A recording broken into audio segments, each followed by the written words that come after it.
there, it's Kevin with GatheringMagic.com here with this week's episode of the Rogues Alley. I'm going to go back to a classic for this week as I feel like it's time to put down this deck. As a rogue deck builder, it's very, very tough for me to stay with a deck for a long period of time. I'm kind of the exact opposite of most Magic players, where they'll brew and brew and brew and brew until they find a deck they're successful with, and then play that one to the death until it rotates. I brew and brew and brew and brew until I find something I'm successful with, and then I just don't have the desire to continue on with it. For me, Magic is about finding the challenge. It's about finding a deck that you can actually do or to kind of prove your theory, and then once it's proven, then it's just time to move on to other things. So this is the Marionette God-Pharaoh's Gift deck. You've probably seen this on other people's websites now. It started all right here on the Rogues Alley. Even pre-rotation, we were messing around with lists. No one was trying to use the Marionette Master God-Pharaoh's Gift combo, and there have been some people having success with this at random Grand Prix or in the 5-0 finishes. And so I'm very proud to be a part of it. And a lot of it was from the criticism that I've received in the comment section with the deck, what I could put in. And it's kind of interesting to see some of the other takes people have had on this, especially cards like Seeker's Squire. I've tried those cards. I ended up not liking them. I think Seeker's Squire is even more of a mess than Glint-Nest Crane for its missing ability. And a lot of times a 2/3 ground creature is just not what I want in the current meta at this moment. So for those of you who are unfamiliar, though, with this deck list, the combination is going to be God-Pharaoh's Gift, Marionette Master, and the Metalwork Colossus. This creates a situation, just this situation alone can create 16 damage when you reanimate a Marionette Master by sacrificing the servos, and the God-Pharaoh's Gift to a Metalwork Colossus allows you to do 16 points to the face. If you're able to get with the Marionette Master through on damage, it also comes in as a 4/4, and that's 20 damage. So that's kind of the entire theory of the deck. It's an all-in deck, so I don't like to run any sort of removal in the main. I just want to try to race my opponents. I'm going to be better at doing my thing than my opponents are at doing their thing or shutting me down. One last chance. We'll see if we can 4-0 this. And yeah, I'm looking forward to it. This is a baby of mine. This is one of the most successful decks I've ever built, so I'm happy to give it one last go. Let's go to the matchups. You can follow along in the comment section as well as in the description. Alrighty, match number 1. Yes, of course, we'd like to play first with this deck. This is one of those formats where going first is definitely in favor of those, ramming up matchups and Team Energy matchups especially. So I tend to like to keep these 5-mana hands. We only have 15 lands left in the deck, which leaves just a pretty good percentage that we do not draw lands.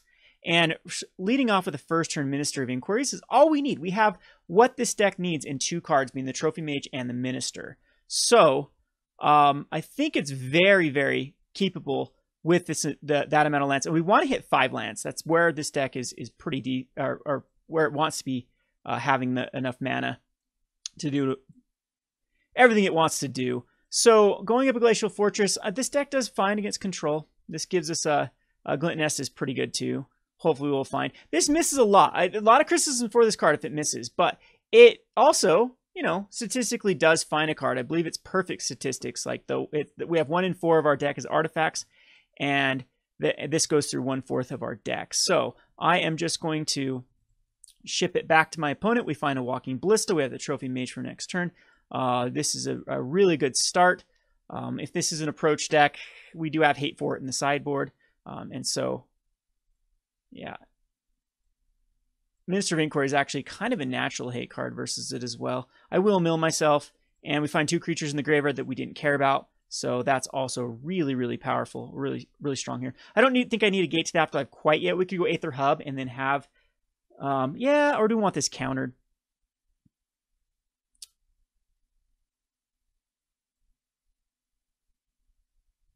Okay, so I think I will throw the Gate out. I'd rather have it countered than a Trophy Mage. Nope, just an opt. This is going to be very rough for my opponent.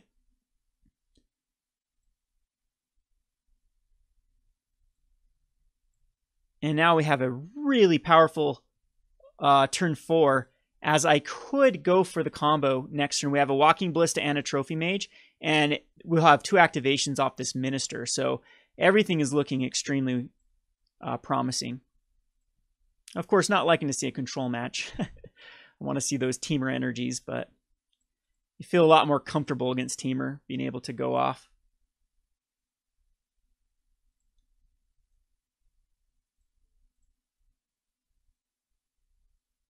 That was a pretty terrible mill, so now I'm not sure. And then we find it next. So do I actually have enough here? So we have 1, 2.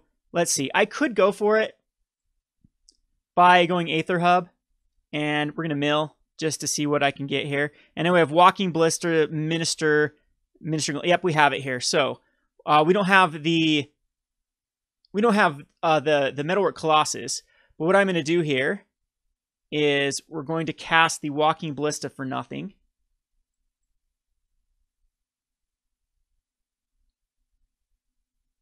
To discard the Marionette Master. And then that gives us the Gate to the Afterlife.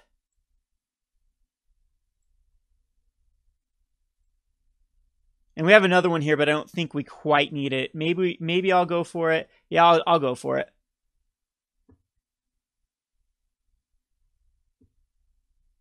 He's going to Essence Scatter there, but that basically lets me do my thing. And we'll get this one from our library. And then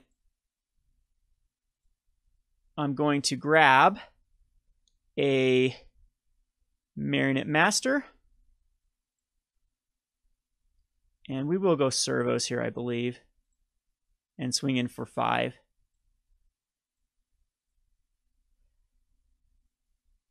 So usually they're on to settle the wreckage over Fumigate, so this can be kind of funny if I attack in with...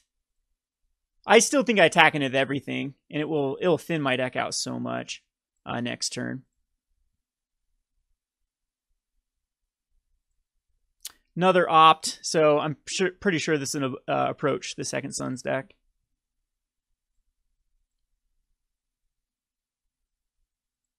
So it has to settle the wreckage up. So I don't know if I attack with the Marionette Master or not. I don't think I do here. Ugh, a gross swamp we draw into. So I'm going to go ahead and go to combat. And we're going to get a Glint-Nest.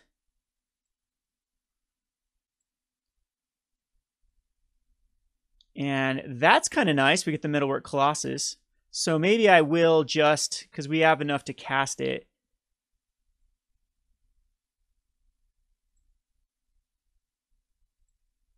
And I'm not even attacking with the servos now. Wait, do I just need 2 servos? No, I need all 4 of them. Let's see. So if I just need to do 14 damage, so if I attacked into the servos, that wouldn't be good. And I need this Marionette Master out. So we're just going to go like this. And lo and behold, my opponent has settled the wreckage, so we win.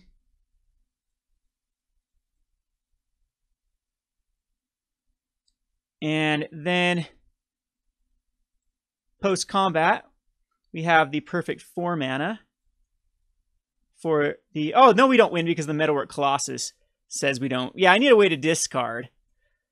So yeah, I guess I shouldn't have gone. Why was I thinking I could just sacrifice from the Metalwork Colossus? So here I think we will just throw out the Colossus still. I still think we throw out the Colossus.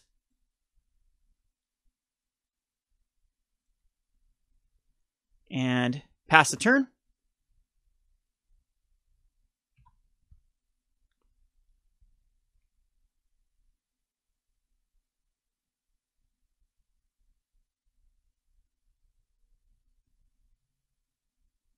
Now my opponent's dead. The Fumigate takes a ton of damage away, and we just win here. Yeah, so I saw the Fumigate. This is a heavy control list for the approach. So I don't know if my opponent just didn't have another answer besides Fumigate or forgot about just the triggers from the Marionette Master. But either way, that's that. And this is where I'm going to bring in treasure maps and search for Azcanta and Lost Legacy. there's no point to Dispossess or Hostage Taker or any of the rest of these. We still want to keep our deck as aggressive as possible. Sometimes we don't need like Trophy Mages here is the card I'll often take out, as it's kind of slow and sluggish for this matchup, but you do want the Hope of Ghirapurs and all the rest. Like sometimes you can go down on the Marionette Masters and the Metalwork Colossuses. Like that's a lot of times what I do, because the rest of these cards are just still very, very solid. And our opponent, I mean, we're going to get there eventually. So I think I'll just cut 1 and 1. And of course we cannot keep a no land hand. So we're going to ship this back, and that's very good. So this deck does mulligan quite well. You only need 2 lands with the deck. You have more lands than 2, that's fine. If you have just 2 lands, though, it's also extremely potent because... And that's a card we probably do want on top. So the more champions, the better.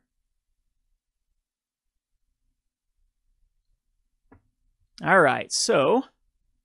we'll lead off with the Hope of Ghirapur. I love Hope of Ghirapur against this deck because it can dish off a lot of damage before they actually deal with it, and then we can sacrifice it later to really set up a specific turn. Like it can stop Fumigates from happening for sure in a particular turn.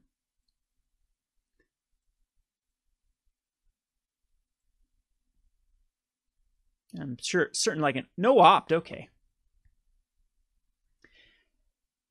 Now, I've got to make a choice here. No, I want to probably set up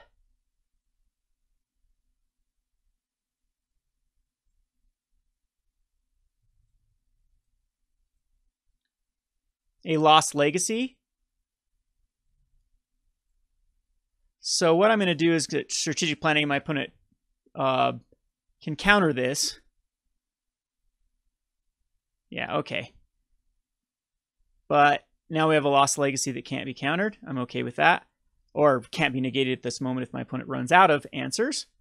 And if I draw a land, unfortunately we did not draw a land here.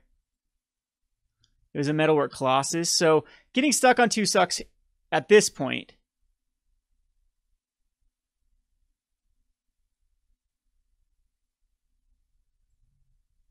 And I guess my opponent's got another counterspell. That's life.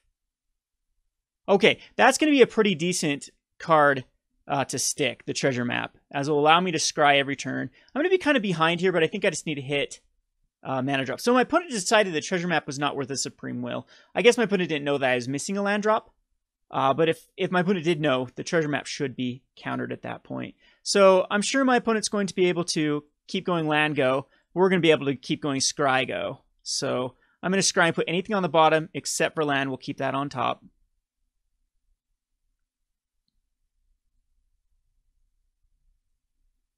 And go with the Hope of Ghirapur. And now I don't need to play the Scrygo. Well, we probably still will. It depends on what my opponent does next turn. No, I think we actually don't scry next turn because we want to hit that Lost Legacy. Yep. Because if I can hit the approach, it's going to be very tough for my opponent to come back. So we're going to go ahead, attack in.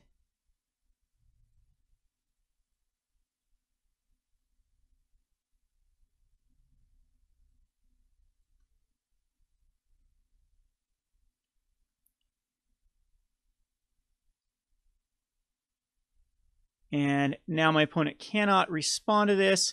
And this is going to be brutal. Approach the second sun. Fumigate, disallow, island. So let's look to see if my opponent has any more win cons. Why can't I? Let's see. So it's not, let me. Oh, okay. So my opponent did scoop there. That's why you run Lost Legacy. And it's a very awesome combo. That scenario has happened more than a dozen times with the Hope of Ghirapur with that. So we'll go on to the next match. Okay, match number 2, quality hand. We have a first turn Swamp into a second turn, or Hope of Ghirapur into a second turn. Most likely looking like a Chart a Course unless we hit a land drop. You always want to prioritize land drops with this deck. So we're going to go ahead and keep this. And up against a Swamp.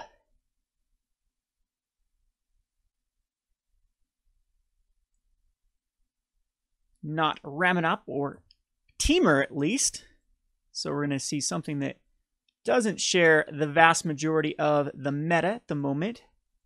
Still under the impression the meta isn't solved, or the standard isn't solved at the moment. It's just the preferences of some people. They just like deck set with consistency, and that's what Teamer and Ramming Up are definitely two consistent decks. So don't like seeing that God-Pharaoh's Gift, and that's definitely going to make me choose the Chart a Course next turn. Even if I draw a land, most likely going to chart. Because at that point, I think I want to prioritize land still. So love throwing a Fatal Push versus an absolutely useless card like Hope of Ghirapur. It's only in our deck as a filler to throw cards in, to put a card in the grave, or an opponent did it for us. Now Gifted Aetherborn is not a card I'm too worried about. The life total that the Aetherborn can get up to can be annoying sometimes, but the vast majority of the time we can still dish off enough damage against it. So we're going to go ahead and go chart. And the God-Pharaoh's Gift is going to be thrown away. Yep. And next turn we have the Champion of Wits. So we just need to continue to chump block the Gifted Aetherborn. Sometimes I don't care so much about even chump blocking it. Oh man, there's a Scavenger Grounds. That's an annoying card. But the good thing about our deck is we can eventually just hard cast to get it there. Or if our opponent decides to tap out on a particular, ooh, that's gonna be a tough card too. A Ruin Raider. So Scrap Heap Scrounger. I think the obvious choice here is going to be the Champion of Wits. We need to find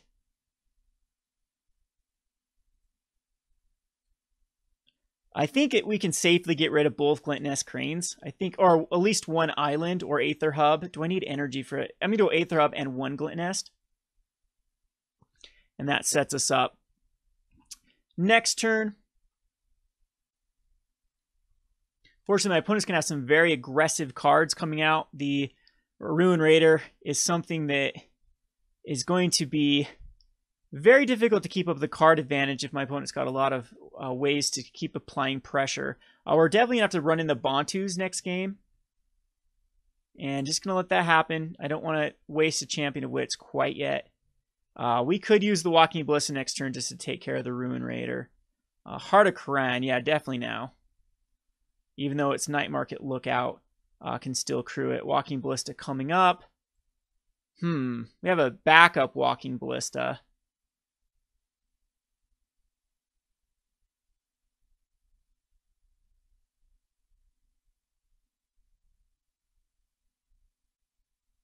All right, so how much value does my opponent continue to gain if I don't take care of the Ruin Raider? I think the right play is still just a Walking Ballista here.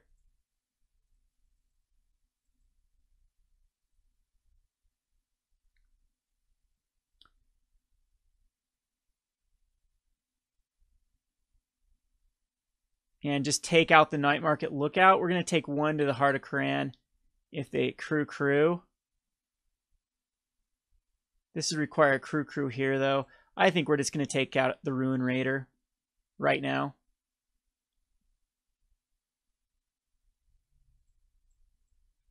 And I could wait for a block here, a block on the Gifted Aetherborn. That probably would have been the smarter play, but it doesn't matter, I don't think. Yeah, keeping the Walking Ballista back there would have been better just to... Usually the Heart of Koran matchups are going to be the tough matchups for our deck. It's just a card that we have a tough time interacting with. I do have Glint-Nest that can block it. That Scavenger Grounds, of course, is something that I'm not too happy about being. And Scrap Heaps now can block, or can crew the Heart.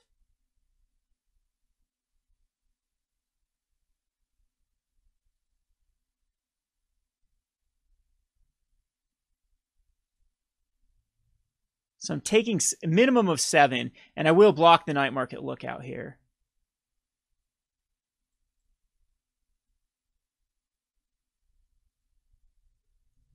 Down to an 8. My opponent's still struggling with the lands. Never mind. I always open my mouth too soon. And another Walking Ballista on 1, which is a card that is quite annoying. Here, I think we can just chart first. And then Glint-Nest Crane. Am I dead if I do that, though? Because I can block. No, I think I'm still okay. So let's actually go Glint-Nest Crane first. Let's tap the black mana. We need to find the gate. And that didn't find anything. It didn't find anything my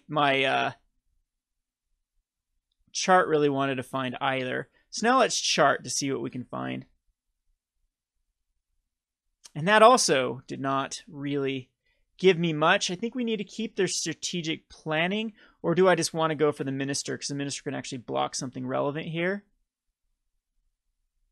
And I don't need a Walking Ballista. Yeah, I think I'll throw the Walking Ballista away. Throw out an island. And we'll go Minister now. So the bad news, we've gone through a lot of cards and haven't found our gate. But we do have a blocker for the Heart of Kiran, and we can definitely turn the tides here. If my opponent especially keeps using the Scavenger Grounds, not keeping the mana up.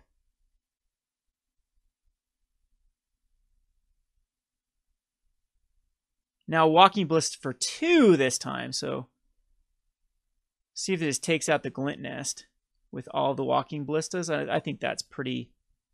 Gonna accrue that way. Smart, smart.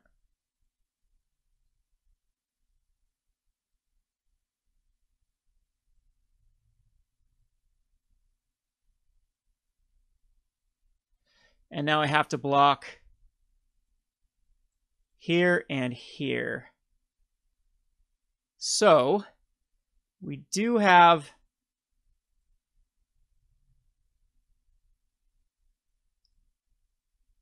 not a very good chance to find what we need. I think we're just pretty much dead here. We're going to strategic planning. See how deep that... There's the gate to the Afterlife. It's just too late now. All right, we'll go on to the sideboard. I think Bontus do want to come in. I could bring in the Sorcerous Spyglass for this because it shuts down the Heart of Kiran. I think it actually is worthwhile to bring in. It can shut down activate abilities of the sources with the chosen name can't be activated. So Walking Ballista, and I think it's worthwhile. The Filigree Familiars, the Bontus also come in here. Hostage Taker's a wild card, but I think it's worthwhile in this one. This is where I like to kind of shore up like one Metalwork Colossus, one God-Pharaoh's Gift, one Marionette Master. As you typically do want to have enough cards in here to, like enough playable cards to get you to the long game. And a strategic planning usually comes out. I think it's a number of strategic plannings come out. So we'll keep in the Trophy Mages, the charts. Yeah, it definitely is the strategic plan. You can make an argument for Vraska's Contempt against this deck. I don't know if it's quite there. It's only usually the God decks or Vraska or Chandra I bring in versus. So I think the last card is either going to be something like a strategic planning or even something like a Glint-Nest Crane. I think Glint-Nest gets a little more value. Minister of Inquiries is actually something that could be cut. Minister is usually a card I don't like cutting in under any circumstances because it lets you have those really wonky draws. So, or I could just flat out cut a Metalwork Colossus, as we can still get there in other ways. But we'll cut another strategic planning.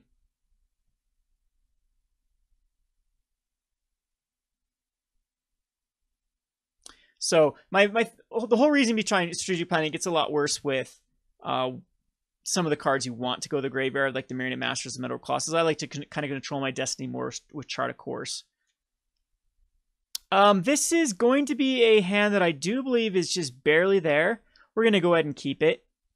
It's going to be a little bit rough, though, as we don't have any of our card drawing engines, nor do we have the lands to get to our gate to the Afterlife. So these two landers are the ones that make me very nervous sometimes. And that didn't help out. We'll go with the Glint-Nest Crane. And hopefully we find an artifact here. And 2 lands. We'll take the Filigree Familiar and throw these any order down under the bin. So Glint-Nest is a great chump blocker. If it's fine, it did its job with Fatal Push. I'm surprised that people keep in Fatal Push versus the deck. I think that you can find anything better in your sideboard than a Fatal Push. It's so bad, I think, for our deck. It doesn't do a lot. Perfect. So we have a Walking Ballista we're going to use no matter what here, even if I draw. Yeah. Unfortunately, still no land. Because this is another reason I like the Walking Ballista.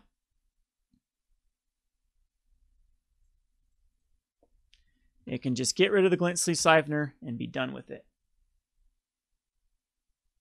All right, so we still have something we can play the next turn, but we're back on lands. Something I don't like happening. Night Market Lookout is a very annoying card, and we miss yet again with the land. So very unlucky here. See if the Glint-Nest can find. It didn't find any lands there. We'll take a Walking Ballista and throw these on any order. But this is going to be a game again that we're going to be so far behind. Not finding that third land. If we can find that third land, we have the Filigree Familiar. And I still believe that it's worthwhile just to chuck that, save the damage, throw something in the graveyard. I can still go Walking Ballista next turn and take care of the Night Market Lookout. Oh, that was a card I was hoping to avoid. We can still draw into a good old red source or black source here. Don't think it's quite worthwhile. I don't know. Is it worthwhile to just chuck out right now a Bontu's Last Reckoning?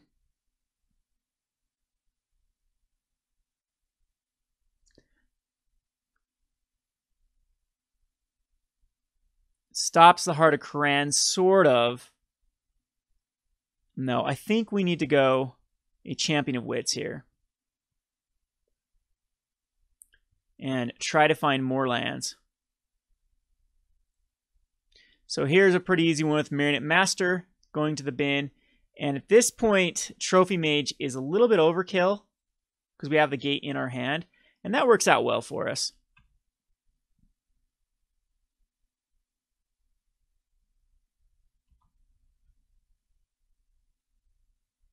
Both these cards trade, or Champion trades with both the Ruin Raider and it trades with the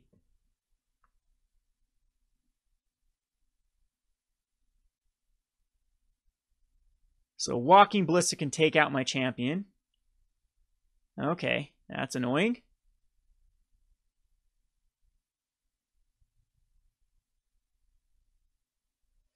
That definitely hurts.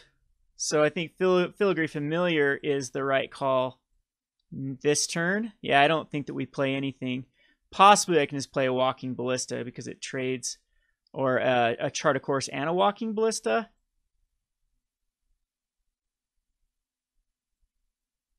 Or just to see how many. 1, 2, 3, 4, 5, 6. We have everything we need, actually. So I'm just going to run out a big Walking Ballista. And we have the Gate to the Afterlife the next turn.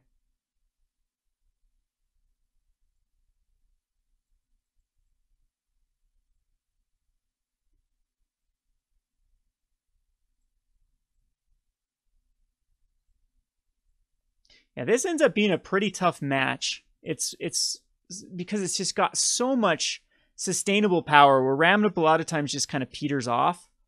Geez, another Ruin Raider.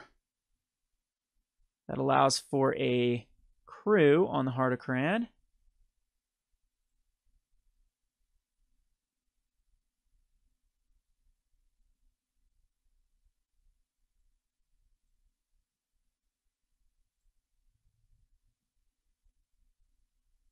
Now I got to do some math here. I don't think no matter what, Marionette Master could do 7 points of damage. So I think that we just attack. Do I die here? 4, 5, 6, 7, 8, 9, 10, 11, 12.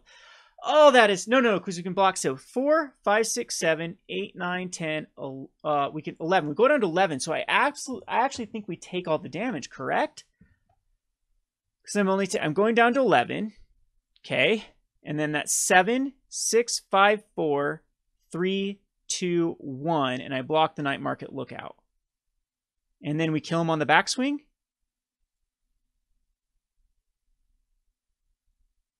If I'm correct here, because we just take 10.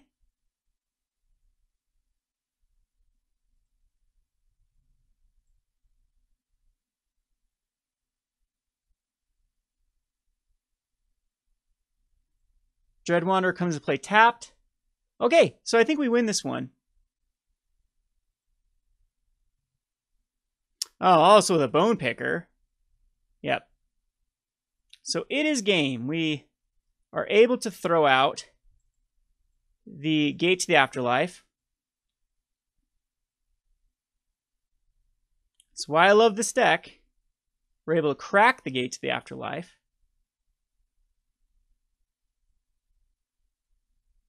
And go to combat.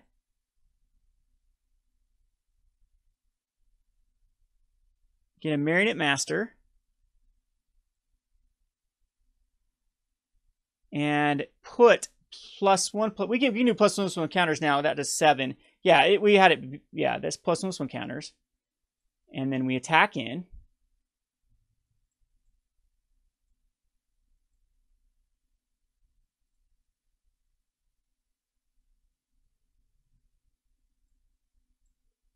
And then remove.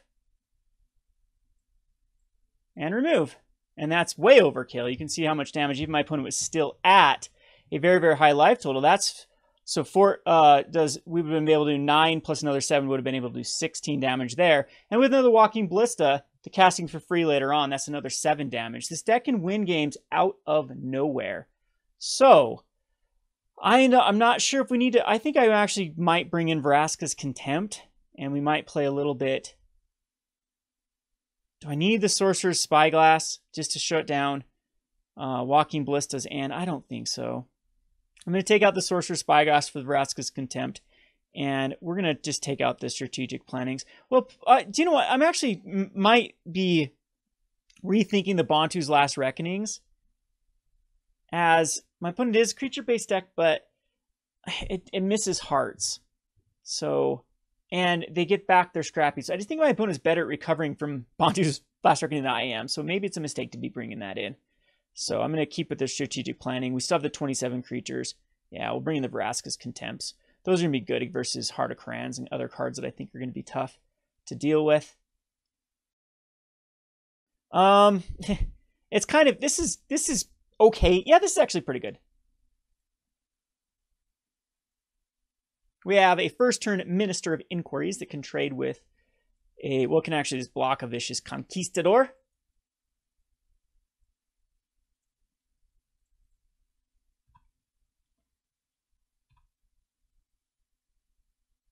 And a turn 2 Chart a Course, which can throw the Marionette Master in the bin.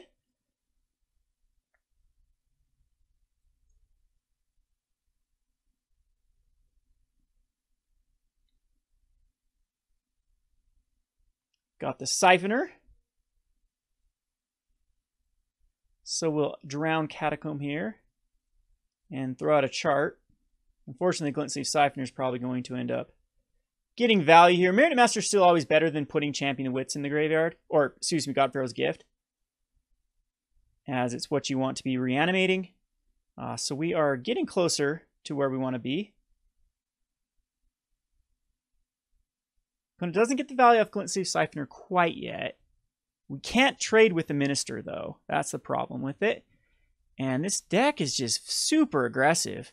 Again, I'd rather just face ramming up where I can stabilize with particular cards than have this ability for my opponent to just keep drawing more threats that I have to deal with. Maybe I'm overestimating this deck and underestimating ramming up. I've played the matchups pretty often against the red, and it's pretty 50-50, I would say, at this point. It's one of the matchups that's pretty sometimes I feel like the Filigrees gave it a bit of a more oomph. See this, if he puts out a Raider this turn. Lost Legacy, huh? Well, that is just rough. See what my opponent ends up naming. He's going to be Marionette Master, but the God-Pharaoh's Gift can still dish off a lot of...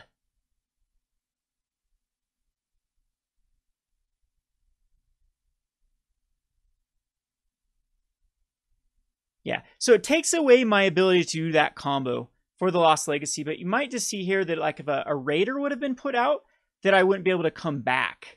It's so again, I don't mind if my opponent brings in a lot of hate a lot of the times.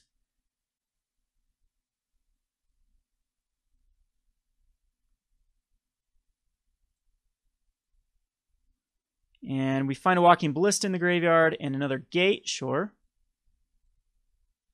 Vraska's Contempt will be nice. It's just going to be a champion here. Which now we have an ability to block the Glint-Nest Siphoner. I'm not sure if I want to, though. Probably will end up doing it. And here we can just get rid of our Aether Hub's the weak link, is another island the weak link. God-Pharaoh's Gift, of course, and I think just an island, just because we have some value we can get off the Minister with energy, so.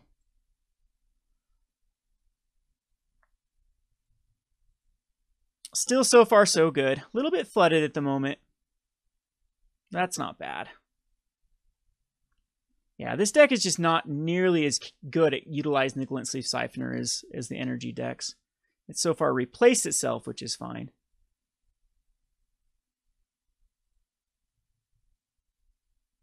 So I don't know if I quite need to worry about it at the moment. I think I'd rather have a trade with the Vicious Conquistador. No, we will make this trade.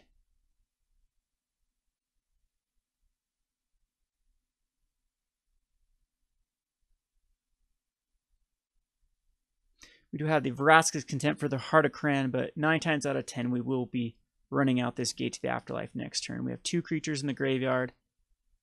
This is the matchup, though, since my opponent had lost Legacy, the God-Pharaoh's Gift. I do want 2 of them, so. Another Walking Ballista, at least it gets us closer, and another land that we don't have to draw into, which I guess is good. See if a Ruin Raider comes out this turn, though. Bone Picker. Is it a card I need to worry about? Bone Picker, Bone Picker. So definitely should have made that block. And a Scrap Heap. Ugh. Okay. So where do I go from here? Where do I go from here?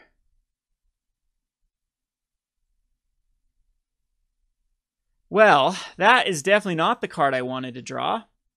I think I need to stop the hemorrhaging, so we're going to need to be doing a Vraska's Contempt here. And again, trying to fill up our graveyard. So I'm just going to be able to block the Vicious Conquistador and Contempt away a Bone Picker. Kind of negating a little bit of the hemorrhaging here from the damage, but we're still not in great shape. Those Bone Pickers are quite good against this deck for sure.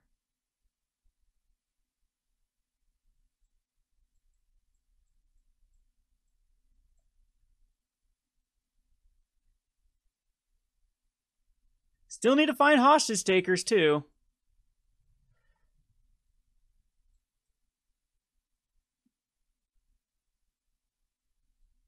Here's where I'd love a Bontu's Last Reckoning. Other than that, Scrap Heap is still a pain. So we'll mill ourselves some more. See if we can desperately find some creatures in the graveyard. And I believe we have it now. 1, 2, 3, 4, 5, 6. All right, so yes, we do, and we'll start getting value now. Unfortunately, though, the Bone Picker is going to be a card that's very, very tough to deal with. We do have the mana to just chuck out the Gate to the Afterlife to find ourselves our beautiful little God-Pharaoh's Gift. Now to go to our attack. Now we have a Champion of Wits.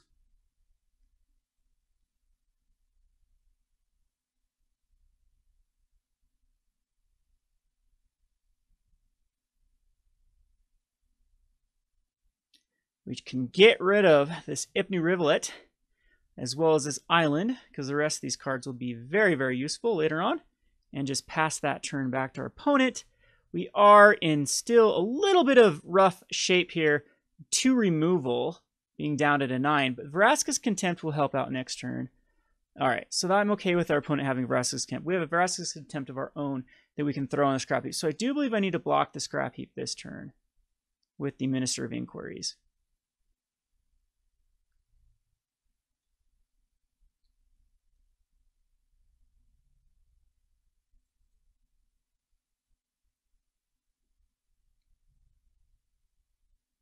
Two cards still in my opponent's hand. We're very, very close to stabilizing here. And that might mean take the hostage taker. No, we still need a Vraska's Contempt.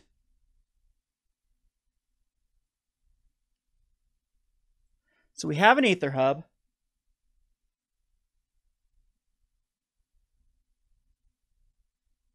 I think we're going to just Glint-Nest Crane here.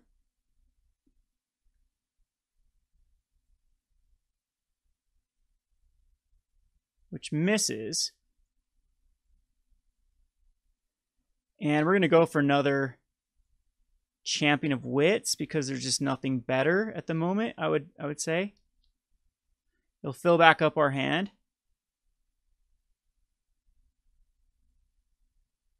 And throw away, we want one land. I think we're just going to throw away Glint-Nest Crane. I could be throwing out a bunch of Glint-Nest Cranes here, actually, because 2 of them can block. I still think we need to go Vraska's Contempt. So I want one in the graveyard. No, we'll get one next turn in the graveyard. I actually just think, do we need to be hitting more land drops still? I'll still get rid of a swamp. And I think a hostage taker just for mana's sake next turn. No, we'll just throw away a minister.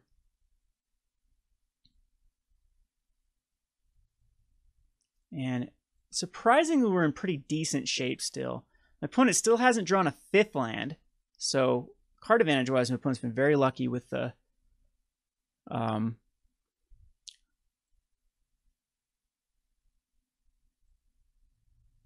could get rid of Scrap. I don't think Scrap is a threat anymore.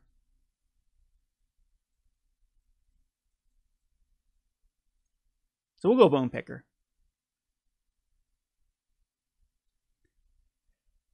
Vraska's Contempt for Vraska's Contempt for Vraska's Contempt.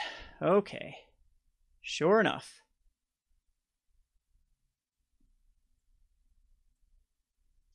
Do I have to block here to survive? I indeed do.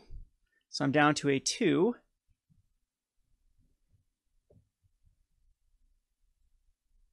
However,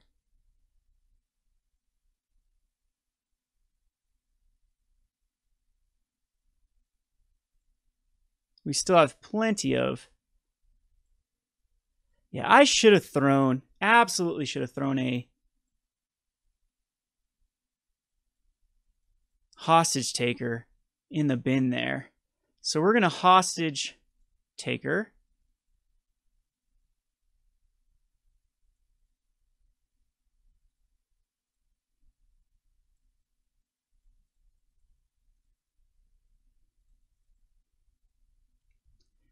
And we are going to get most likely back at this point. I would say a Walking Ballista. We can utilize the mana off the Walking Ballista. Now we'll still do a Glint-Nest. And speak of the devil.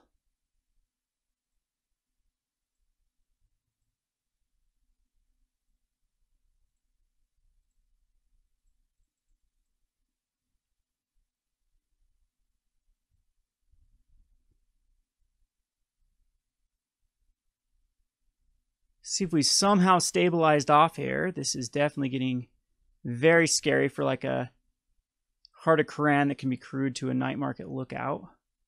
We're out of the Vraska's Contempt, so we don't have the greatest life gain left. We still have Filigree Familiars, but we haven't found any yet of. So they must be all on the bottom.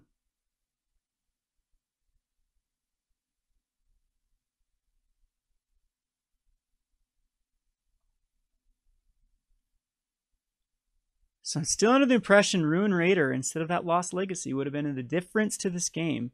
A lot of times bringing in that hate is not the right answer. All right, so I go down to a 1.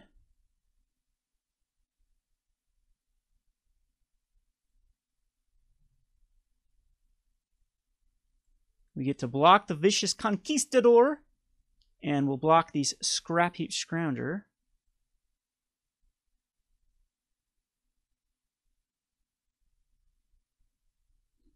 And Fatal pushes the Gifted Aetherborn. Ay, ay, ay.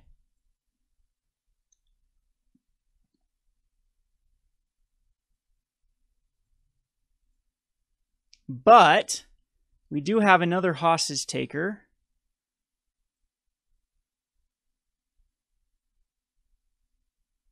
to deal with the Vicious Conquistador. So let's go out and throw out another island.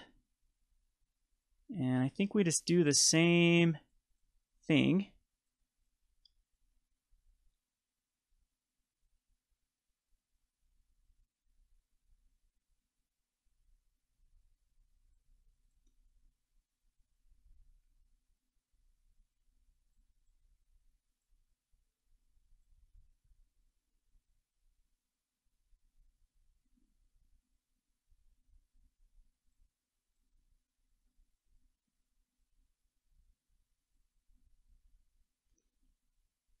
And at this point, I think we'll just do a Walking Ballista. Why not?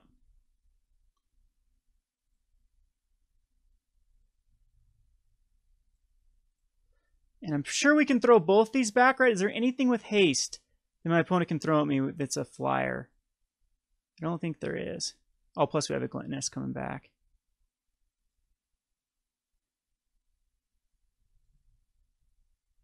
So we'll Glint-Nest here. Try to find those Filigree Familiars. Filigree Familiars.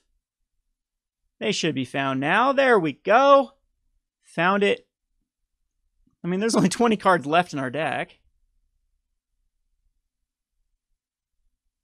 And my opponent will bring back the Scrap Heap, but that's pretty much a non-issue at this point. I don't know anything at all my opponent can do. Can attack in.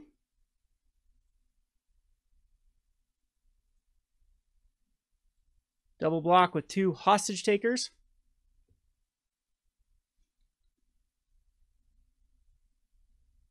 As now we can Hostage Taker something my opponent puts out.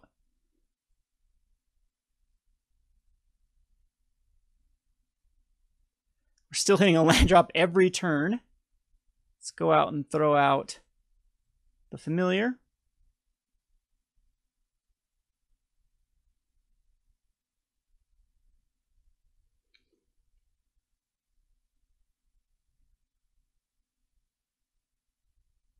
And we'll go ahead and just throw another Walking Ballista.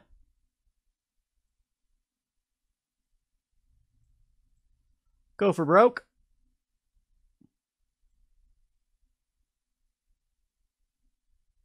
And that is game. So we win the second match, and we'll go on to the next one.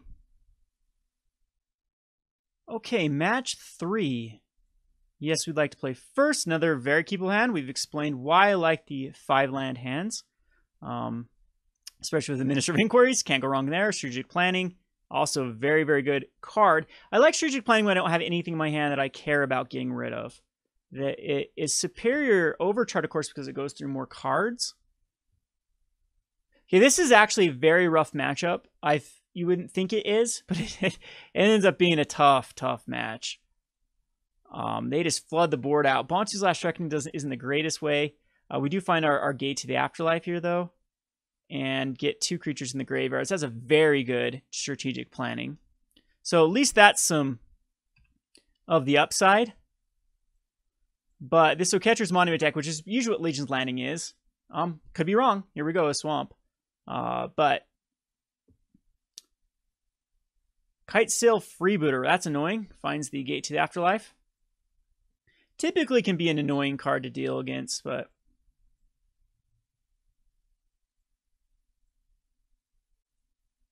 we're going to get rid of, man, the lands again.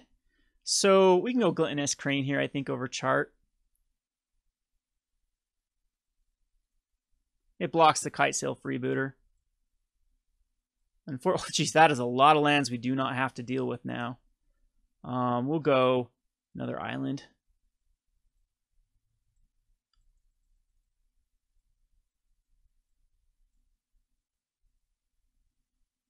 The Freebooter.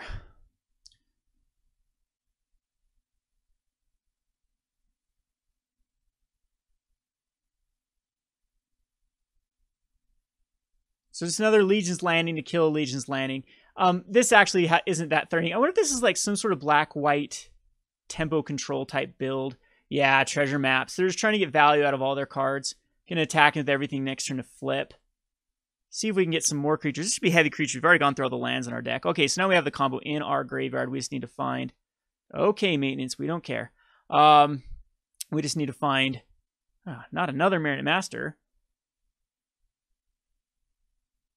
So here's what I'm going to do. I'm going to attack in. No, I'm not. Do I want to attack in with the... Just because we're getting close? No, I think we can just chart. And we'll put another Marionette Master in the bin. This allows us to go Minister. This also allows us to go Hope of Ghirapur. So, not looking good in the sense that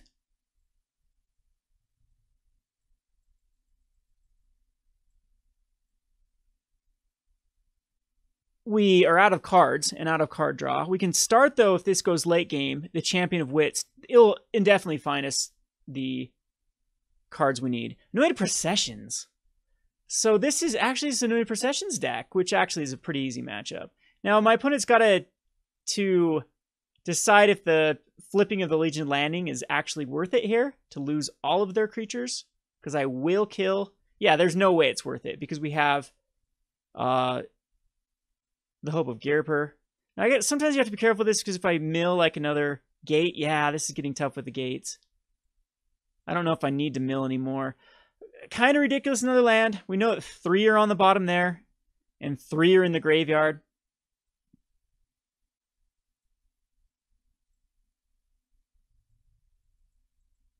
Hate to let my opponent build up. Still in pretty decent shape, though. Yeah, I don't think we go for milling anymore. Yeah, Kitesail Freebuilder is just plain dead here. 2 of my gates are taken care of. So I don't think we have no dead draws next turn. In fact, well, we have a lot of cards that I don't care to draw into. We have Walking Ballistas, though, we can get to get the gate to the Afterlife back. We have... So is this also in a Marionette Master deck of my opponent? I'm assuming with the Anointed Processions here, with the Treasure Map trying to get a lot of value, or Treasure Map's just in here for good stuff. Could still be missing the green source, and I could be overthinking everything here. Let's see. Regal Caracal, what's that doing in here? Yeah, this is just an Anointed Procession brew. Well, like I said, we had no dead draws. Still something. I'm getting frustrated, but it's still something we can work with. I actually should have played the Rivulet there. As now we're going to get the champions out. So Noxious Gearhulk, again, it's not a card I'm too worried about.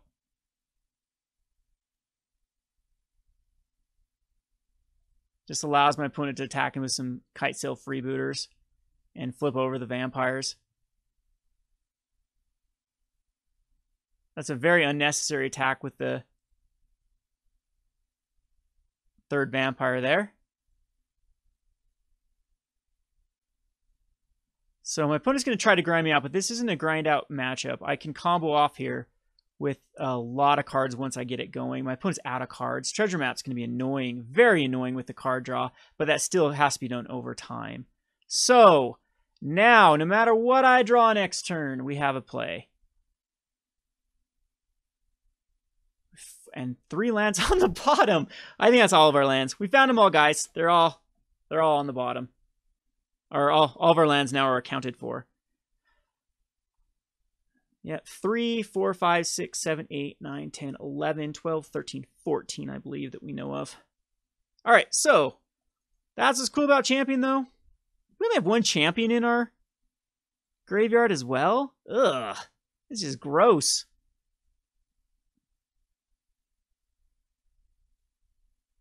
Hey, found some more lands. These lands are going to go bye-bye. Everything else is better than lands at this point.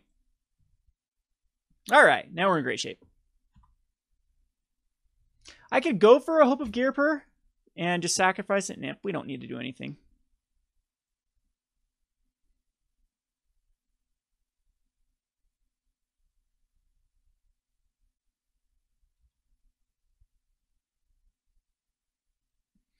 Thing is, can I just win here by casting a Marionette Master? We have the Walking Ballista. We put the Marionette Master on servos. No, because I can't fabricate this one.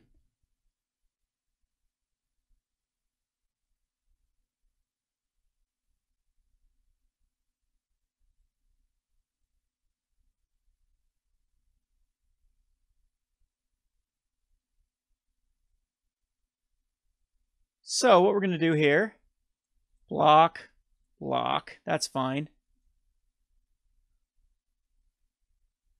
Mill my opponent? No, I don't care. We'll save the energy.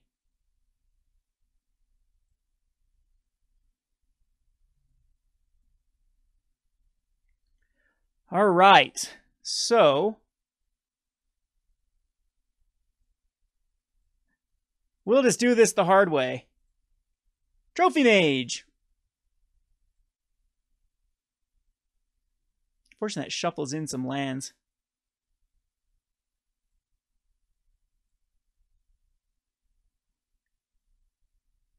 And the thing is, do I want to just throw out a Gate to the Afterlife? Because I can do it all next turn if I establish like Walking Ballista here and a Chart a Course.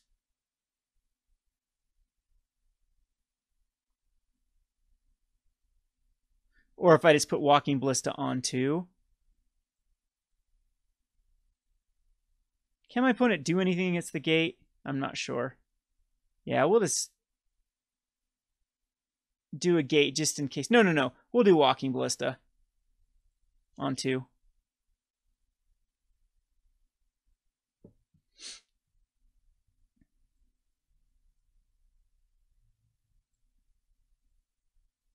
Get in there for a damage. My opponent's going to make some very annoying lifelink vampires here.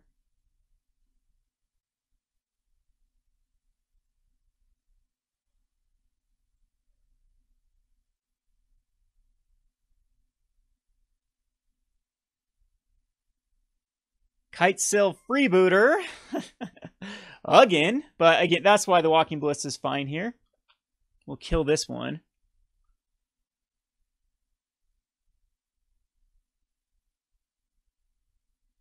And Liliana's Death Majesty. Most likely just going to put some, zombies out. Gontian Cast Out.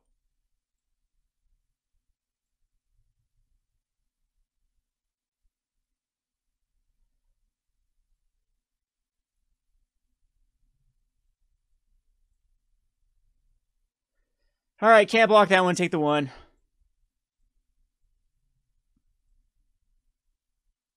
But good news now is we get to... I'm going to mill my opponent. There's all the kite sails now accounted for. There's one more in the graveyard. Okay, so this turn, we'll throw out this Drowned Catacomb and throw out a Gate. Do our thing.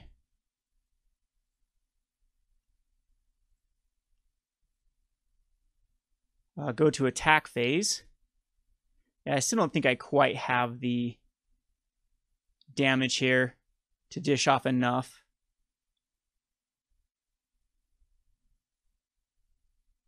But we do have the Marionette Master. So this one can have servos. That means this one can be hard cast. Not going to attack in with anything. It's so pointless. I could go Hope of Ghirapur, but I think we'll leave that behind. As this chart, I still think it's worthwhile to run this chart out. Throw away this Drowned Catacomb. I could throw away another Marionette. It's so pointless at this point. We can do just an insane amount of damage next turn. So my opponent really has 2 draws to find something. Oh, I guess the Noxus Geralt can come back.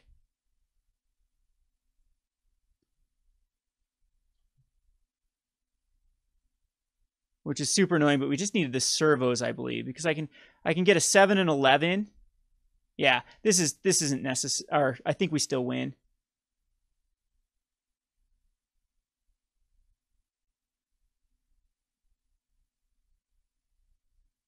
There's a lot of damage coming at our way this turn with the zombies. And that's fine. I don't go for like the... Yeah, this can just happen. Can do 28 damage in one turn.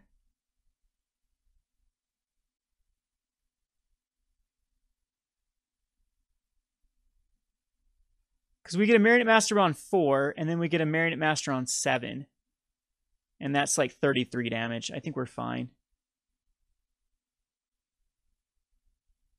Don't care about that.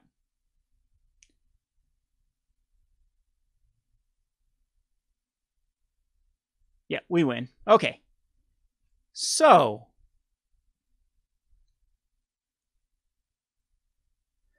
Another God-Pharaoh's Gift is inferior to Marionette Master at this point.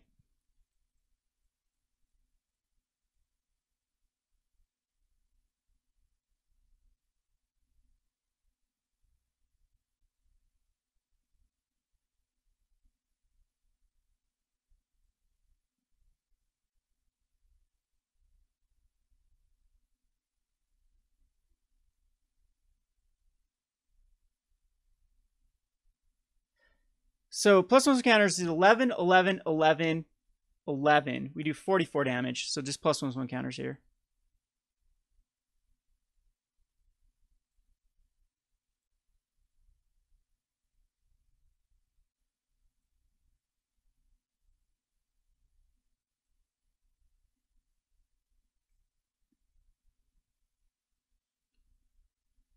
And that is our combo.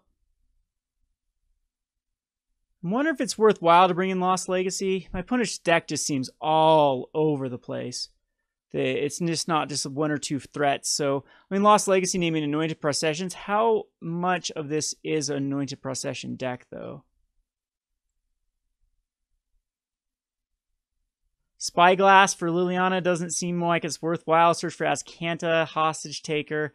Hostage Taker is actually okay. I can use my opponent's stuff against them. The Reckoning doesn't seem very good. The Dispossess doesn't seem very good. Vraska's Contempt seems pointless. Treasure Maps seem pointless. There's just a lot of things here I don't think I need.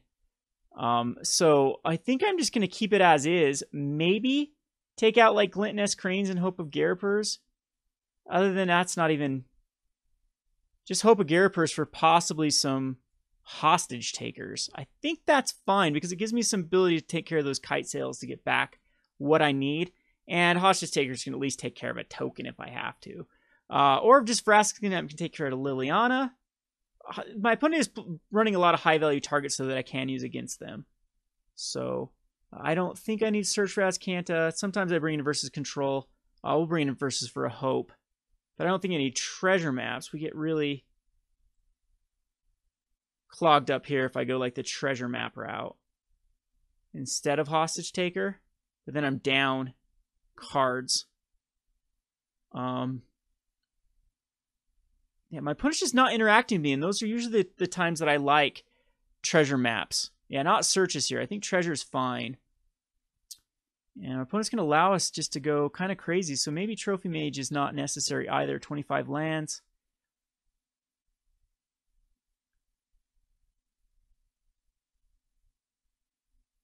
I'm going to take out one Hostage Taker. It's one of those cards I'm not 100% certain on. We do want the heavy combo, though. So we do want Marionette Master and Metalwork Colossus and God-Pharaoh's Gift in as high numbers as possible. So we're once again against a black deck that does have some very, very tough cards for us to deal with. Cast Out's actually a tough card. Maybe naming Cast Out with Lost Legacy is worthwhile bringing those in. As we did see, I believe, 2 in the graveyard last game, so I'm assuming there's a full package.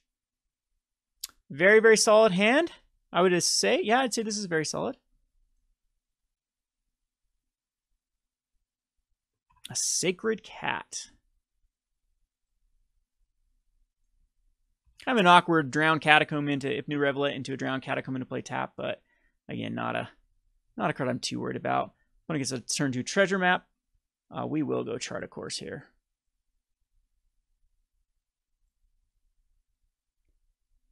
Throw away a Marionette Master. Unfortunately, we didn't hit another land, so this can make for an awkward turn. Yeah, not too worried about a Sacred Cat. Very low impact versus our deck. All right, so we can go an island, and yep, champion it is.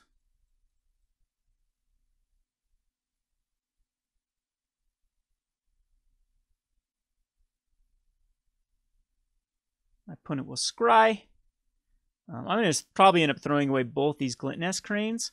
Sometimes I can throw a Gate to the Afterlife, but I think I want to keep a backup in here, knowing how many. Yeah, we're going to throw both Glint-Nests away.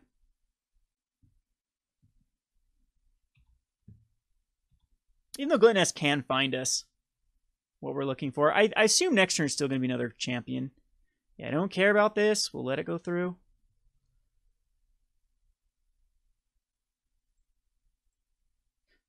Yep.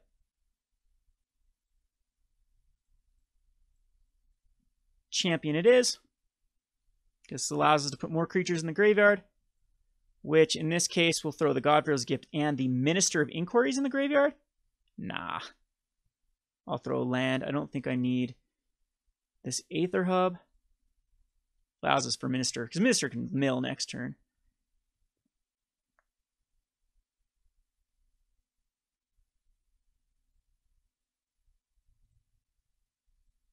And we'll go back on the offensive. I don't know if life really matters here, but it can put us in that position that we can just do the one-shot. So next turn we do have the Drowned Catacomb. It's coming to play untapped with a possible Gate to the Afterlife, but it's not looking like the most likely scenario that's going to happen because we only have 3 creatures in the graveyard. My opponent's going to go for the treasure map. This time does not have Anointed Procession. Didn't see Marionette Master, of course, so I'm assuming Cast Out actually might be in our opponent's hand. So I don't care about a freebooter at this point. It'll take Gate to the Afterlife, but we have a backup one.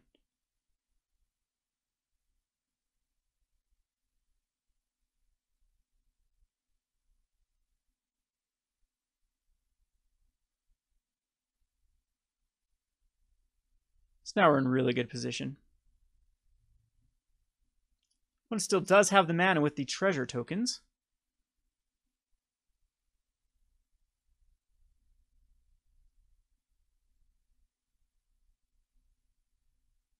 So let's go for our information here. It found Glint-Nest Crane and a champion. So now we have Glint-Nest. We can go for a Walking Ballista.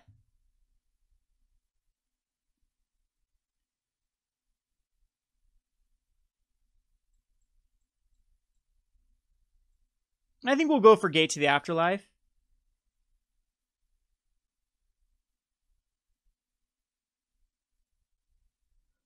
And I'm going to attack in with both these. See if my opponent wants to make the block with the Sacred Cat. Okay, that makes my life a lot easier. That also makes my life a lot easier. As I get a loot twice, is my opponent baiting me into some sort of graveyard? Not quite certain. I think we do want to keep a Gate to the Afterlife in our hand just in case, so champion can go away.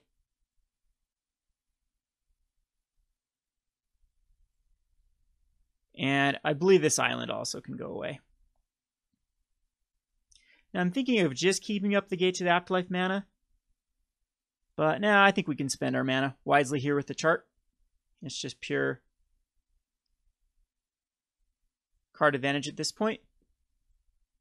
And this is still something we do need to be playing, this card advantage war. Yeah, I'm really starting to think there's no Marionette Master in this deck if my opponent's just eating those treasures like there's no tomorrow. And cast out's definitely in my opponent's hand. I might just try to beat down my opponent with Walking Ballistas.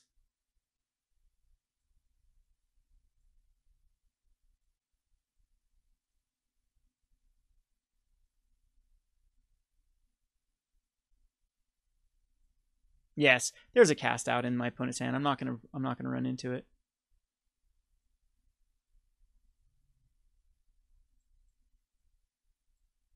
We're going to try to find a land here. Minister and Minister. I mean, milling my opponent's not out of the equation. But I'm going to establish a Ballista. Ballistas can take the game very, very quickly. This also gives me some, like, padding in Regal Caracals.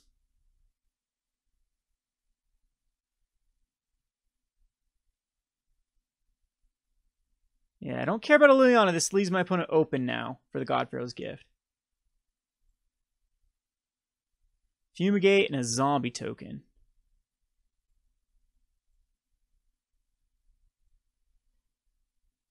All right, so it's worth now for 2 treasures for a cast out. So we're going to go for it.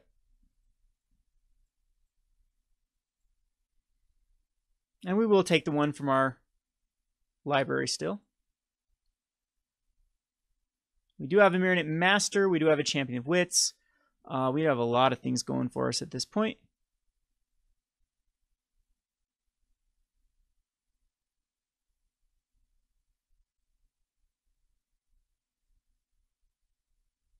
Yes, okay. So we assume this was the case, and it was the case. So now we're going to go ahead and attack into Liliana, most likely.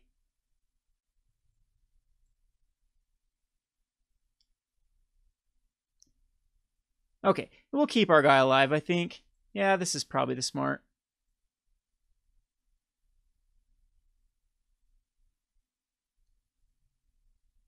Smart play. Yeah, I still like that. And I'll start just milling my opponent as well. My opponent's going to also help with the mill. I don't know if Gonti, Lord of Luxury, bringing back Liliana's that big of a deal. Because now we can kill Liliana. My opponent has like Marionette Masters they can use against me.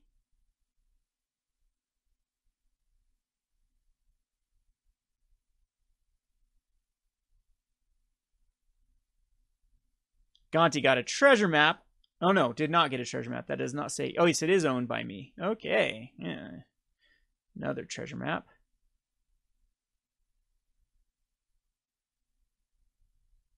And embalms a sacred cat. Well, we can always go for the secondary mill win condition. Give our opponent some more ammo, I guess, with the sacred cat. Ay, ay, ay. Another strategic planning. Is there another gate or another cast out in my opponent's hand?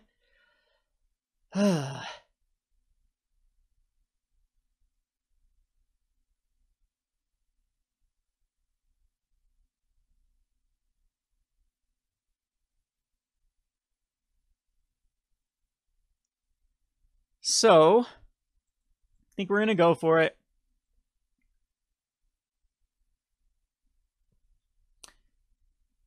And if they both get under cast outs, then so be it.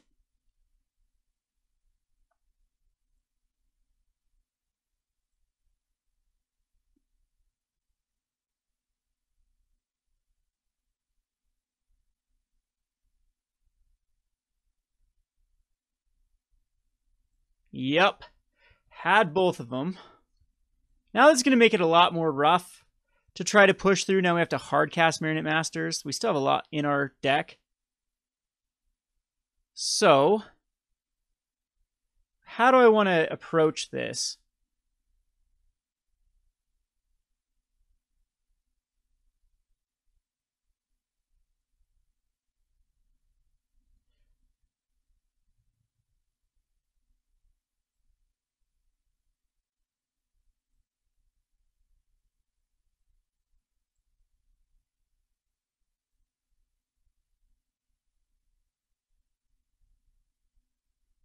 Okay, this makes life a little bit more easy because I can do the 2 damage now to Gonti.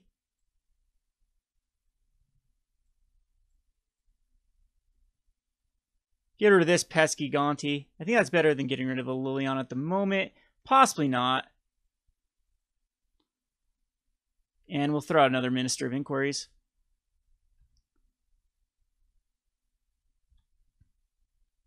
Have my opponent help mill.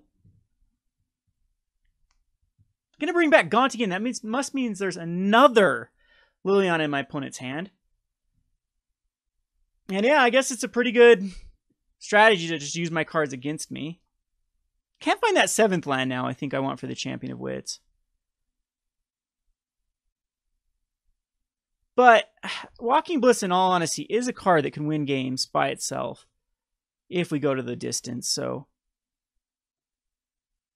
Still haven't faced an Anointed Procession.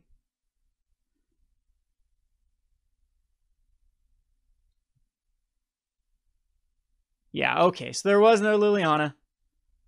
That's why they did not care about it. So either way I would have gone with this would have probably been a mistake. And another treasure map. Okay. Hostage Taker seems interesting, because now we can attack sort of into Liliana, I was going to say. I don't know if I want to quite use something that can be killed to give Gonti another. I'm just going to strategic planning here. Try to find another land, I would assume. Yeah, let's throw out another island, because this allows us, or Aether Hub at this point, because it allows for another mill. And now we can start utilizing our champions. We're getting really short on cards, though. So I'm assuming, do I want to just throw out another Walking Ballista for 2? And then another Minister of Inquiries? I think that's fine. Rather than going the Hostage Taker, if we can find a Hostage Taker Gonti in all one swig, I think that's also not bad.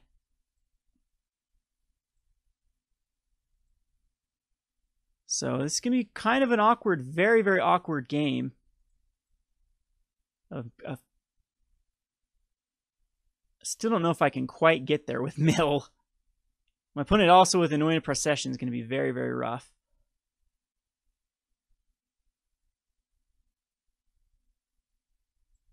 Gonna scry and gonna scry. And my opponent wants that, so we're getting rid of it. It was a Regal Caracal, everyone.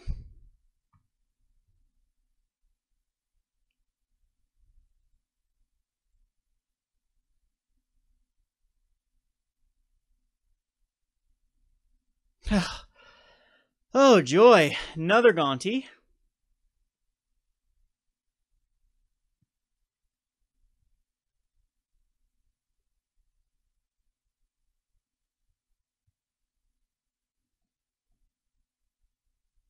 So yeah, Lost Legacy does go to game 3. Does need to come in for cast outs. Those are just brutal.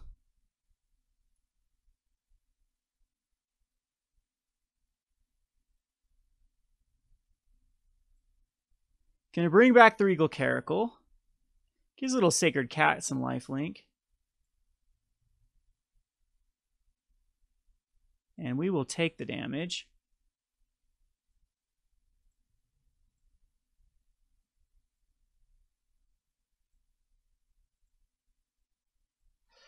Metalwork Colossus is the last card in the world I want to be playing right here. So I think we Hostage Taker.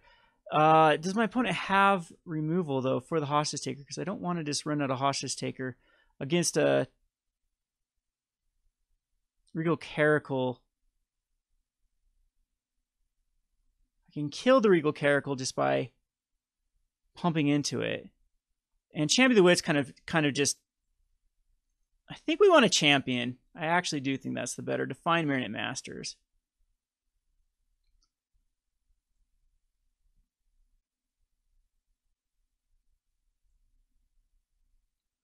And these gates are the gate's worthless. And I think, in all honesty, the Metalwork Colossus is very worthless. We can play the other Ipnu Rivulet. I could take out Liliana here. I'm not sure I care. I think the mill at this point is going to help me. So we're just going to put out another Minister.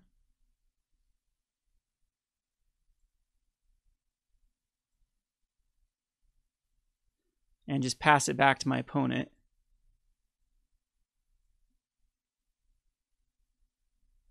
Still don't know what the other Gonti found. 33 cards left. So we'll keep an eye on where my opponent wants this. Puts a card on bottom, sure. And then did nothing, so... I wonder if the Anointed Processions came out.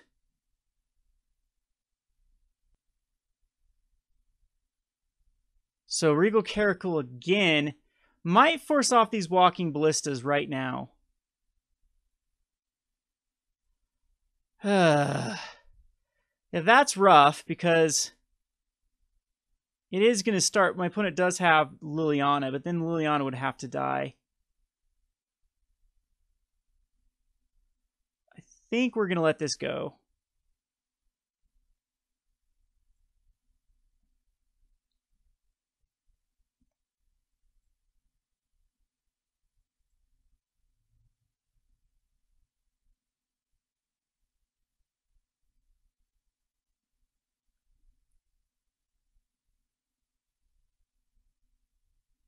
So we'll just block with one of the champions.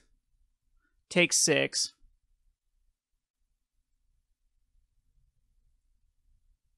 My opponent's getting up to very high life total. I still think just getting to the...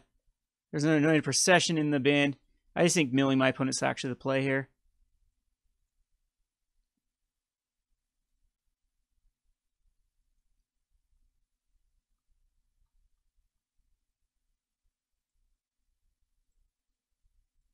Drowned Catacomb, I guess, is welcome. We can get the Hostage Taker can actually take a Caracal here.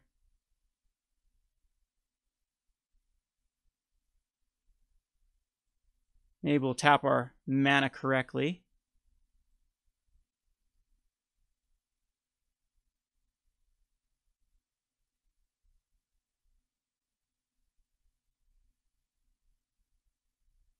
And I do think that's the correct play. So we're going to Hostage Taker, Regal Caracal. And go ahead and cast it.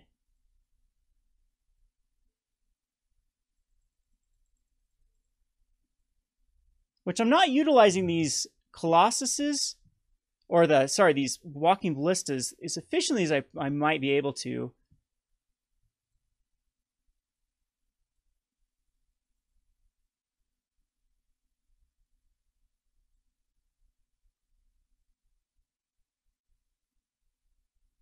My opponent wanted that on the bottom as well. Only one of Anointed Processions is gone. Both treasure maps are ready to crack.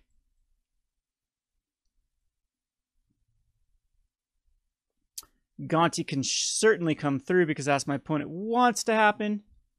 Block with a cat.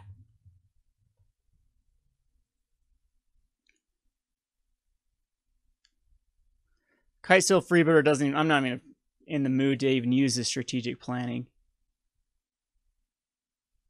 Yeah, we're definitely going the mill route. So we want to find Aether Hubs. I think we're done with our ministers, right? We've used them all. So, see where my opponent wants this one. Bottom.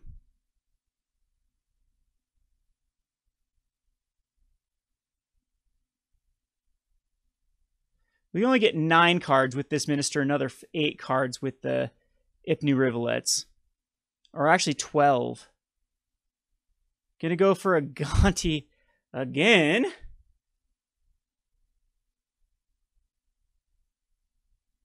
To try to find something. Super annoying.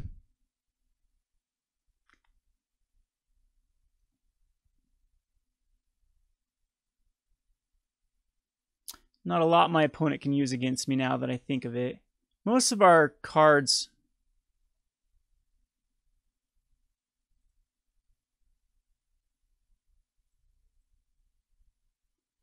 Never really mill our opponents out often with this deck, but you can see it's a viable strategy.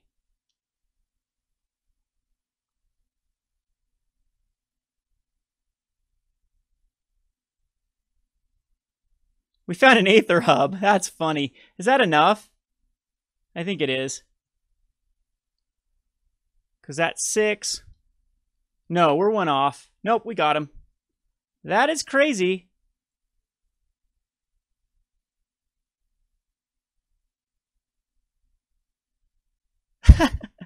The mill. Secondary mill strategy versus this nonsense.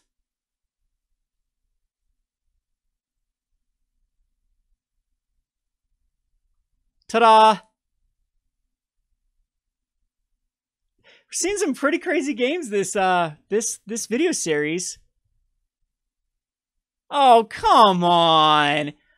Womp, womp, womp. This is about the most despicable behavior you can do in Magic the Gathering. A rage quit, disconnect. So now we have to sit here and wait for our opponent to naturally lose. And it's funny, it's right on the 10-minute mark.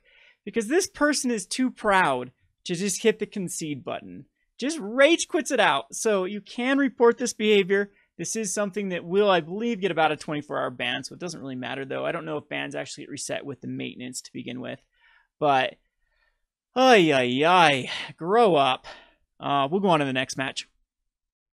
Match number 4. Yes, we'd like to play first. Another very good hand. We'll go ahead and keep it. Haven't seen any of the Ramming Up or Teamer. Maybe it's because we're playing the 2-man queue. Why I'm doing that, by the way, is I still have one match in both the friendly and the competitive that I haven't finished off. I think it's the last 2 Rogues Alleys that I said I'd play on my channel for the last final matchup. I haven't finished off either one of those yet. So I didn't want to not record the last match for those and start a new queue. So that is the reasoning for the 2-mans this time. But there's been some very interesting decks. I guess it's fun to see non-tier decks. And we have this deck again, which we barely beat last time around.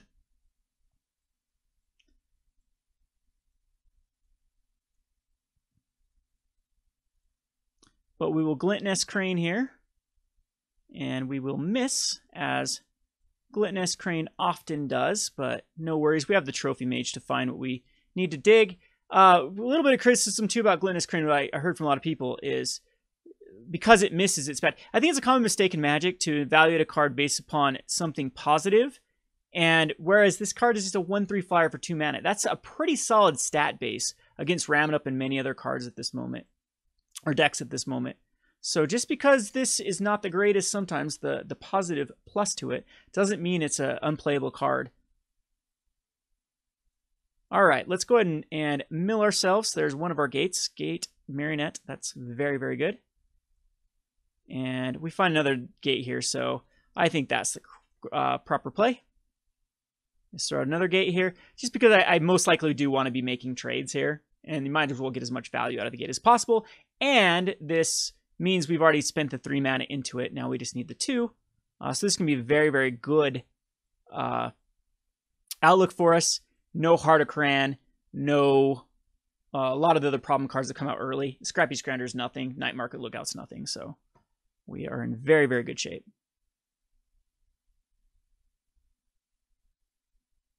In fact, if my opponent does attack with the Scrap Heap, I might double block on the Scrap Heap. Oh, that doesn't put both of them in the graveyard.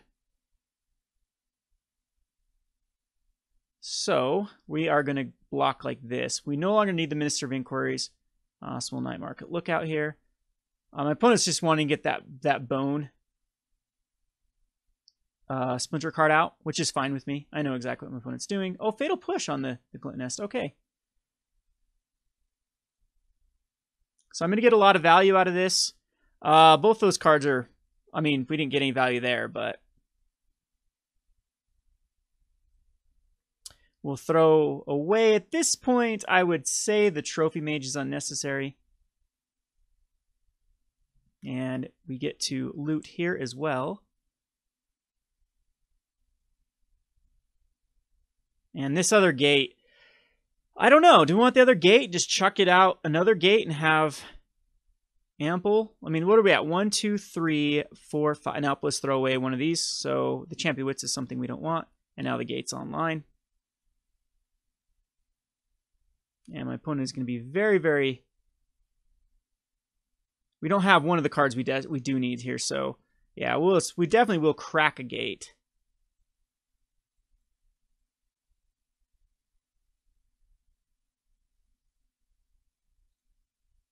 And we can put both of these two out as well. So we're going to actually just go for the Champion of Wits just to try to find our other combo. I actually think that's fine. And that can get rid of a Marionette Master and another champion because it's just something we're not going to be playing.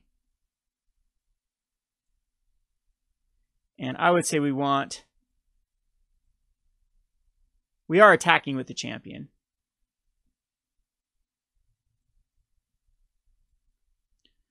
I don't think Mono Black has a lot of ways to deal with God-Pharaoh's Gift once it's out. So we're going to go the Minister of Inquiries and a Hope of Ghirapur.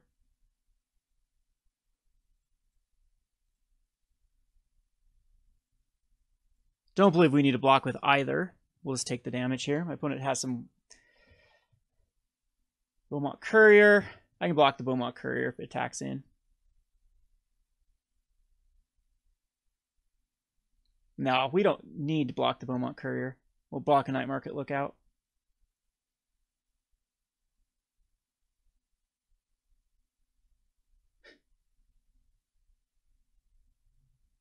Gonna bring it back with Supernatural Stamina. I don't know if that matters. We have 7, 11, plus another 7. So we have 18 damage, 19. We have 19 damage on board here. So we can just throw out... We can actually crack another gate. So this is way over here.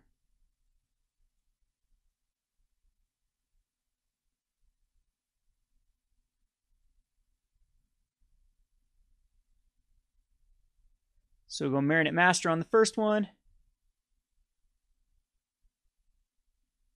And my opponent sees that it is lethal. 7 plus 7 plus 4 plus 1. So we have 14, 18, 19, plus another 7. We have another 26 damage. So this deck is very capable of dishing off the beats. So we're going to throw in the Filigree Familiar. The Vraska Contempt worked very well last time. Hostage Taker is something that I actually did really like. Bontu's Last Reckoning. Again, I think the Scrap Heaps are just better at recovering than we are with the Bontu's Last Reckoning. So I'm going to take out a Metalwork Colossus. I'm going to take out a Marionette Master. I'm going to take out a God-Pharaoh's Gift. And we're going to take out the Hope of Ghirapurs. And possibly just one Glint-Nest Crane, I think, at this point. Glint-Nest does find us some of these cards we want. Yeah, this is strategic planning is okay. At this point, cutting down the cards isn't that big of an issue. I just want to clog that board. Hope of Ghirapur is actually a card that's not terrible either against Night Market Lookup, but I think that's the only thing it reasonably trades with, because the zombie comes back and the Vicious Conquistador is a 1/2. Keepable hand just barely though. This is one of those that's risky, keeping the 2-landers. And my opponent just scoops it up. Scoops. Oh no, that's from the other one. Never mind. That's from the one that the one that took forever to come back. That was from this match. Okay. My opponent that rage quit. All right. I'm like, what did my opponent scoop it up for? All right, here we go. We will start this off. Mountain. Okay, I should have seen that coming with Beaumont Courier. So it isn't the mono black version. Walking Ballista is going to be very strong here. A lot of my opponent's cards are very susceptible to the Walking Ballista.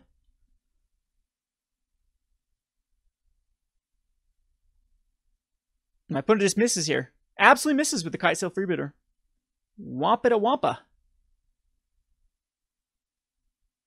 See? My Glint-Nest is better when it misses. It's a 1/3 versus a 1/2. We find another swamp. So I will just lead out with the Glint-Nest and see if Glint-Nest misses or finds us something juicy like another Filigree Familiar. That is very juicy. And pass to our opponent.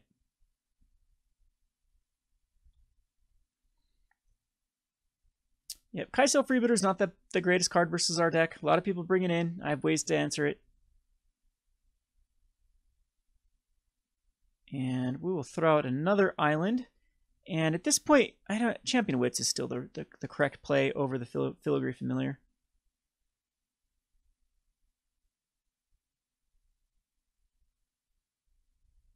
Magma Spray, who cares?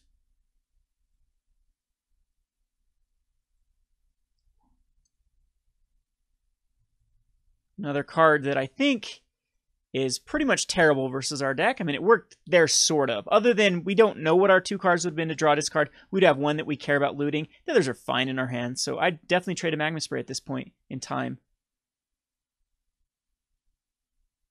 Yeah, I have a hard time seeing my opponent come back from this. Unless it did go 2. So the Crop Crasher, not a big deal if my opponent wants to exert here to get into damage to the Kite Silver. I doubt it. I think my opponent's just going to attack with the Crop Crasher. Oh. Well, that just makes life easy.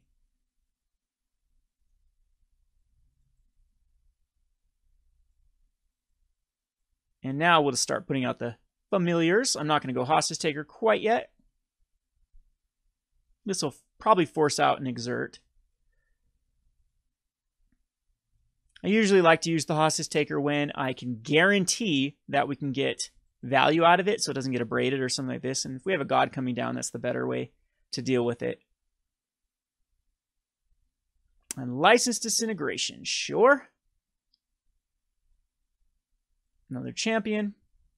And we're going to take some damage, but no one cares. We're still at 19, so block there.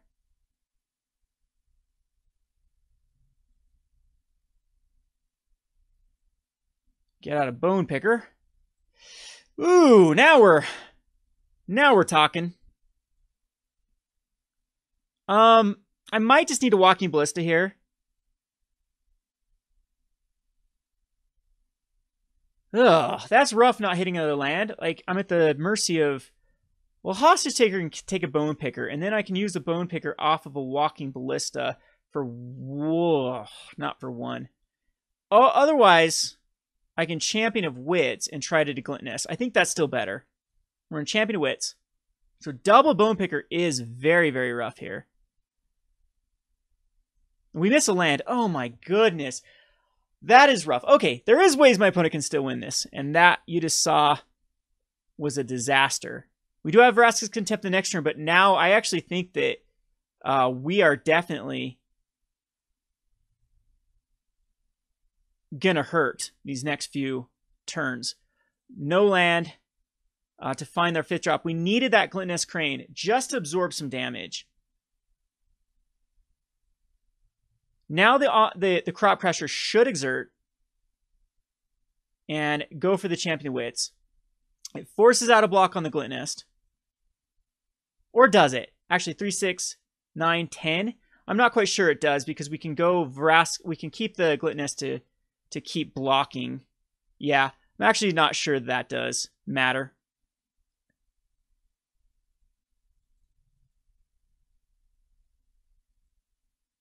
A land would be ideal here. Gate to Afterlife, of course, is horrid. We could go Gate and Walking Ballista. That's not... I do not propose that at all. I could go Hostage Taker here, just grab a Bone Picker. I think we're just going to keep up the Vraska Contempt. This is a very, very, very rough feeling here. Missing those land drops. Just missing those land drops. But it is what it is.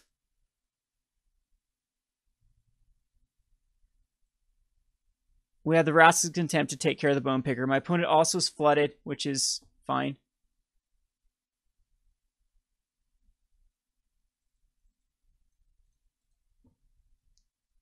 Duress hits, but it's a card I don't care too much about.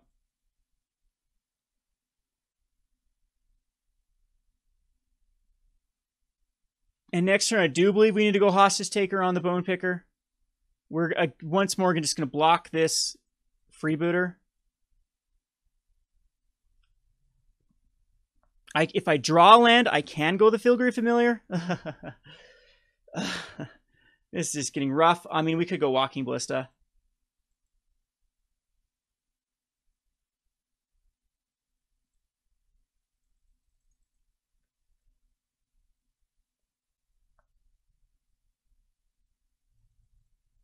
I'm so vulnerable now to just hitting like Runner Lightning Strikes and things like that. That's another annoying card, but I'm okay with it.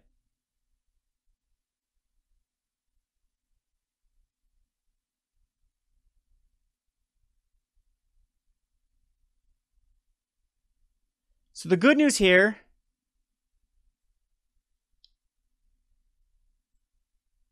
we can block, and kill the Bone Picker. So we take no damage. Bad news is we're still stuck on this lousy 3 lands, and still we do not hit the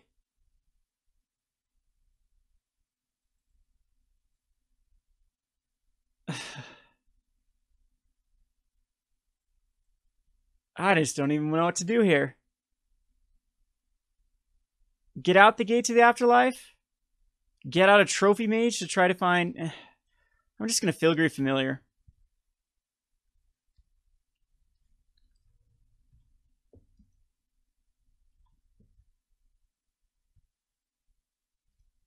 Alright, Beaumont Courier don't care about. We might actually just take it with a Hostage Taker. My opponent's really going to do this? Gonna risk it? I guess so.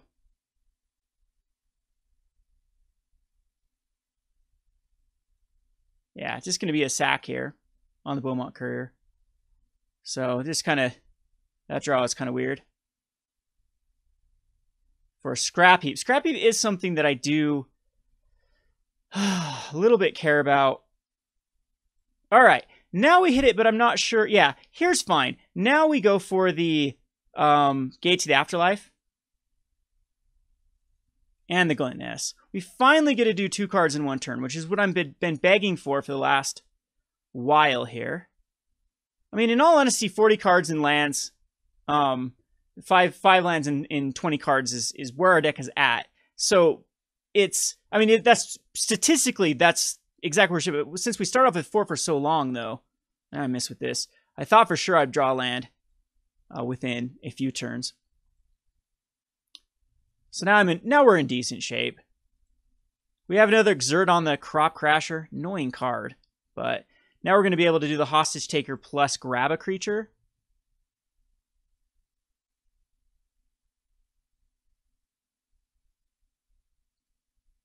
And now I can actually kill off a Kitesail Freebooter as well, if I want to go that route.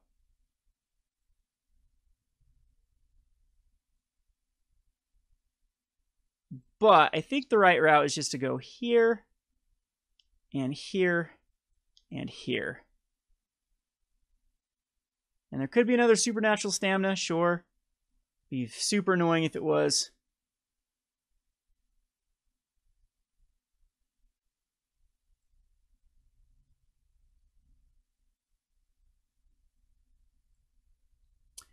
And at this point, Trophy Mage can... Geez, Hostage Taker can go away. I'd rather have a land here. Still hit the land drops. See what my opponent is running out. Another Bone Picker. Okay. Do we have the creatures in our graveyard? 1, 2, 3. Oh yeah, definitely have them for the Gate to the Afterlife. So we're in an insanely good position here. Kind of just want to go Hostage Taker and take the Bone Picker. But I think the right play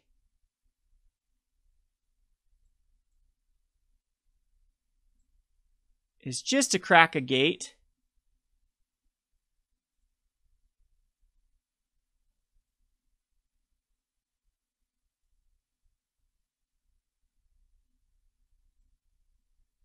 Get the God-Pharaoh's Gift.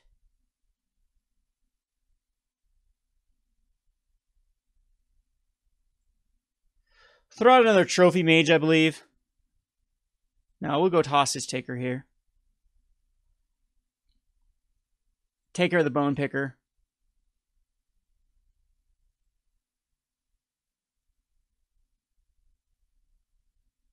This one, I think, just even playing it safe with the Filigree Familiar to give us some padding for Unlicensed Disintegration is okay. Or we could just take the Scrap Heap here with another Hostage Taker. I think that we'll set up the Marionette Master play next turn with a Champion of Wits. And throw the Metalwork Colossus and an Aether Hub or an island in the graveyard. We found all our lands, by the way. And we can definitely attack him with the champion. Get my opponent down to near lethal. My opponent needs a lot of help here. Drawing into like a braid. I don't think even a braid saves my opponent here. But found the lands finally. I knew this was a very unlikely loss. The 2 bone pickers came for a surprise. Don't care about the scrap heap. It's very, very weak against our draw. My opponent's just going to do it right now to try to find like an unlicensed disintegration, but it doesn't matter. That thing doesn't. I don't think there's any way my opponent gives trample. So just in case, though, we are just going to throw everything in front of these scrap heap crowners. Random. I don't want to lose to a random invigorated rampage, even though that's still, yeah, that would do it. Right, because we'd only absorb 2, and there's the scoop, because we do have the combo next turn. So yeah, so there you go. There's my deck, 4-0, with this. Not bad at all. That's why I like this deck. It's no teamer, but we saw control, we saw mid-range Anointed Procession, and then we had 2 different variants of aggro-based decks, and it did quite well against everything. The deck is super solid. Well, especially when there's not the hate running around in the format. It looks like people are, again, trying to go underneath or over top of Teamer. And that is the perfect environment for a deck like the God-Pharaoh's Gift combo decks, especially one like this, to be playable in the meta. Usually where you don't want to be playing it is when there's ample hate and Teamer's playing more of like the mid-range, kind of more aggressive mid-range deck. The deck that's good against the other combo or the control or other mid-range decks. It's like a little bit quicker, faster. The heavy on the Long Tusk Cubs, heavy on the Glory Bringers, heavy on the Scarab Gods. That type of one is the time I don't like running the Marionette Master combo. But when they're trying to really stabilize, rather than be the aggressor versus these Ramonaps and these mono blacks now at this point, or the Mardus, that's when this deck can then prey on the teamers and then prey on all the decks that are trying to be very aggressive, because the Filigree Familiar is just perfect for it. But hope you enjoyed this. We're going to say our goodbyes to this beautiful deck. Feel free to play it, though. It's just my personal preference. And maybe I'll start working on another deck. I'm still quite obsessed with the Miriarch deck, I think, or that card is just really, really potent with Samut. And it needs a little more of a spotlight before it rotates out of the standard scene. It does have a long time, of course, so we'll mess around with it. And again, I've been looking at Pia's Revolution a lot. With next set, we have the hint that artifacts might be a thing with the flip card dealing with artifacts, kind of the flip Tolarian Academy. So that's going to be very interesting with cards that work with artifacts like the Pia's Revolution. So sit tight for that. We'll have some more brews coming in the future. This has been Kevin with Gathering Magic. If you enjoy this sort of content, be sure to check out my YouTube channel at YouTube/RogueDeckBuilder. We'll play a few more matchups with the Marionette combo. I'll finish off the ones that we did a couple weeks before and see how well we end up with them. And yep, thanks for watching.